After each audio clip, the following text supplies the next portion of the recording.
നമസ്കാരം.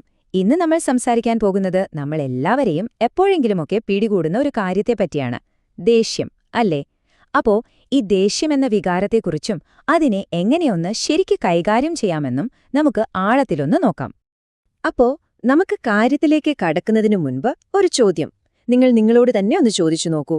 ഇന്നേ വരെ ദേഷ്യപ്പെട്ടതുകൊണ്ട് നിങ്ങൾക്ക് എന്ത് നല്ല കാര്യമാണ് ഉണ്ടായിട്ടുള്ളത്? ഏതെങ്കിലും ഒരു പ്രശ്നം അതുകൊണ്ട് മുഴുവനായിട്ട് തീർക്കാൻ പറ്റിയിട്ടുണ്ടോ? ശരിക്കും ഒന്ന് ആത്മാർത്ഥമായി ആലോചിച്ചു നോക്കിക്കേ. ഈ ഒരു ചോദ്യത്തിലാണ് നമ്മുടെ ഇന്നത്തെ ഈ സംസാരത്തിന്റെ എല്ലാം കാതലിരിക്കുന്നത്.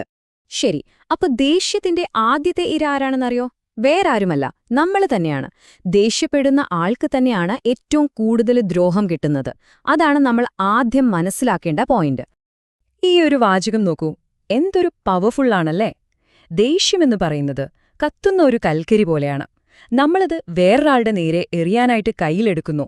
പക്ഷേ എറിയുന്നതിന് മുൻപ് ആരുടെ കൈയാ പൊള്ളുന്നത്? നമ്മുടെ സ്വന്തം കൈ.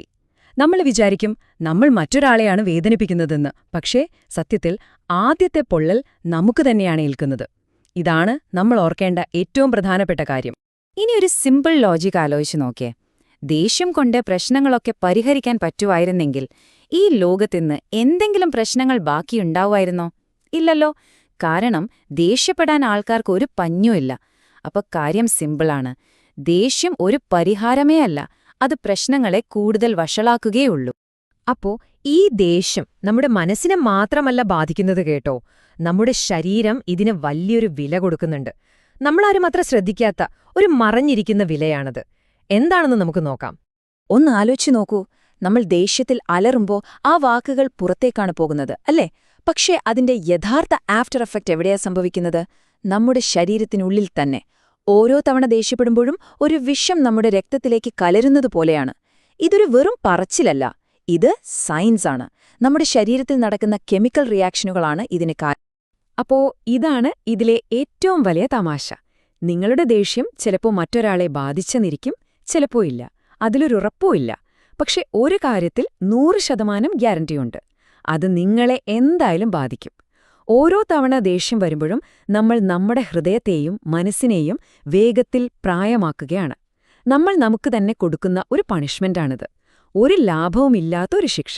ശരി, ഇത്രയും നേരം നമ്മൾ പ്രശ്നത്തെക്കുറിച്ചല്ലേ സംസാരിച്ചത്. ഇനി നമുക്കിതിനൊരു പരിഹാരം വേണ്ടേ? ഈ പരിഹാരമെന്ന് പറയുന്നത് പുതിയതായിട്ട് ആരും കണ്ടുപിടിച്ചതൊന്നുമല്ല. കാലാകാലങ്ങളായി നിലനിൽക്കുന്ന വളരെ പുരാതനമായ ഒരു ജ്ഞാനമാണ്. ദേഷ്യത്തിനുള്ള ഏറ്റവും വലിയ മരുന്ന് എന്താണെന്നറിയോ? റിയാക്ഷൻ അല്ല, വെയിറ്റിംഗ് ആണ്. അതായത് പ്രതികരണമല്ല, കാത്തിരിപ്പാണ് വേണ്ടത്. ദേഷ്യം വരുമ്പോൾ ചാടിക്കേറി എന്തെങ്കിലും പറയുന്നതിനോ ചെയ്യുന്നതിനോ പകരം വെറുതെ ഒന്ന് കാത്തു നിൽക്കുക. ആ ഒരൊറ്റ നിമിഷത്തെ കാത്തിരിപ്പ് മതി ആ ദേഷ്യത്തിന്റെ മുഴുവൻ ശക്തിയും ചോർന്നുപോകാൻ. അതാണതിന്റെ ട്രിക്ക്. ഇനി അടുത്ത ഒരു പ്രധാനപ്പെട്ട കാര്യം, ക്ഷമ. പലരും വിചാരിക്കുന്നത് ക്ഷമിക്കുന്നത് എന്തോ ഒരു ബലഹീനതയാണെന്നാണ്. അവനങ്ങ് ക്ഷമിച്ചുകൊടുത്തു എന്നൊക്കെ പറയില്ലേ? പക്ഷെ സത്യം അതല്ല. ക്ഷമിക്കാൻ കഴിയുക എന്നത് ലോകത്തിലെ ഏറ്റവും വലിയ മാനസിക ശക്തിയുടെ തെളിവാണ്. അത് നിങ്ങളെ ആ ദേഷ്യത്തിന്റെ ഭാരത്തിൽ നിന്നും സ്വതന്ത്രനാക്കും. അതാണ് ശരിക്കുള്ള പവർ. അപ്പൊ നമ്മള് അവസാന ഭാഗത്തേക്ക് കടക്കുകയാണ്. ഇവിടെ നമ്മള് സമാധാനം എന്ന ആശയത്തെ ഒന്ന് മാറ്റി ചിന്തിക്കാൻ പോവാണ്. കാരണം സമാധാനം എന്നത് നമ്മൾ എവിടെയെങ്കിലും പോയി കണ്ടുപിടിക്കേണ്ട ഒന്നല്ല. അത് ഓൾറെഡി നമ്മുടെ ഉള്ളിലുള്ള ഒന്നാണ്. നോക്കൂ, സമാധാനം എന്ന് പറയുന്നത് നമ്മൾ കഷ്ടപ്പെട്ട് നേടിയെടുക്കേണ്ട ഒരു ട്രോഫിയോ മെഡലോ ഒന്നുമല്ല. അത് നമ്മുടെ ഡീഫോൾട്ട് സെറ്റിംഗ് ആണ്. ഒരു പുതിയ ഫോൺ വാങ്ങുമ്പോൾ അതിലുള്ള സെറ്റിംഗ്സ് പോലെ. നമ്മുടെ എല്ലാം സ്വാഭാവികമായ അവസ്ഥ സമാധാനമാണ്.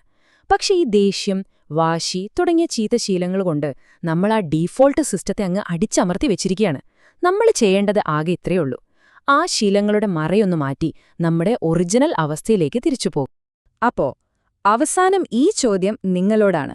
നിങ്ങളുടെ കയ്യിലുള്ള ഈ വിലപ്പെട്ട ഊർജം അത് മറ്റുള്ളവരുടെ മേൽ അലറിത്തീർത്ത് സ്വയം നശിക്കാൻ വേണ്ടി ഉപയോഗിക്കണോ?